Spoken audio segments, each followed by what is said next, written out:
শীতের আগমনের সাথে সাথে নানা রঙের পুষ্টিগুণে সমৃদ্ধ সবজিতে বাজার ভরে উঠেছে। তার মধ্যে জনপ্রিয় ও পরিচিত সবজি ফুলকপি। অনেকেই ভাবেন ফুলকপি শুধু স্বাদের জন্যই খাওয়া হয়, কিন্তু পুষ্টিবিদদের মতে ফুলকপি স্বাদের পাশাপাশি শরীর সুস্থ রাখারও এক অনন্য উৎস। এতে থাকা সালফার, ভিটামিন, খনিজ উপাদান এবং ওমেগা-3 ফ্যাটি অ্যাসিড যা যকৃত পরিষ্কার রাখা থেকে শুরু করে রোগ প্রতিরোধ ক্ষমতা বাড়ানো পর্যন্ত গুরুত্বপূর্ণ ভূমিকা রাখে। শীতের মৌসুমে নিয়মিত ফুলকপি খেলে কি কি উপকার, চলুন জেনে নেই।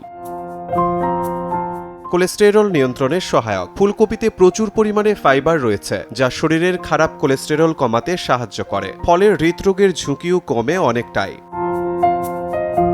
ওজন কমাতে কার্যকর। কম ক্যালোরিযুক্ত ও উচ্চ আঁশ সমৃদ্ধ হওয়ায় ফুলকপি ওজন নিয়ন্ত্রণে রাখে। এটি দীর্ঘ সময় পেট ভরা রাখে এবং অতিরিক্ত খাবার খাওয়ার প্রবণতা কমায়।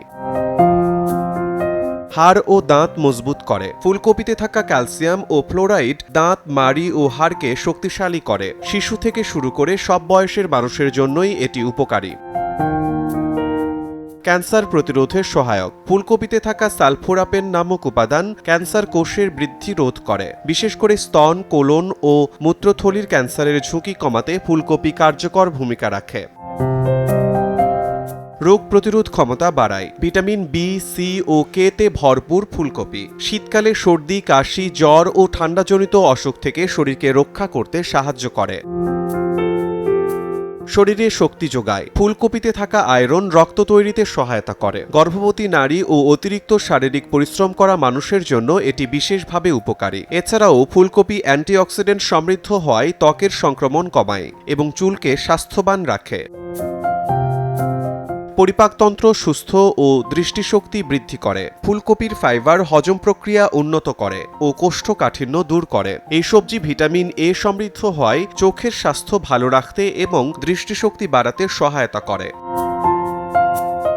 শীতের মৌসুমে ফুলকপি শুধু খাবারের স্বাদ বাড়ায় না, এটি শরীরকে ভেতর থেকে সুস্থ রাখার এক শক্তিশালী প্রাকৃতিক উপাদান। যকৃত পরিষ্কার রাখা, রোগ প্রতিরোধ ক্ষমতা বাড়ানো, হৃদযন্ত্র ও চোখের যত্ন সব ক্ষেত্রেই ফুলকপির ভূমিকা অনস্বীকার্য। তাই শীতকালে খাদ্য তালিকায় নিয়মিত ফুলকপি রাখলে সুস্বাদু খাবারের পাশাপাশি পাওয়া যাবে সুস্বাস্থ্য।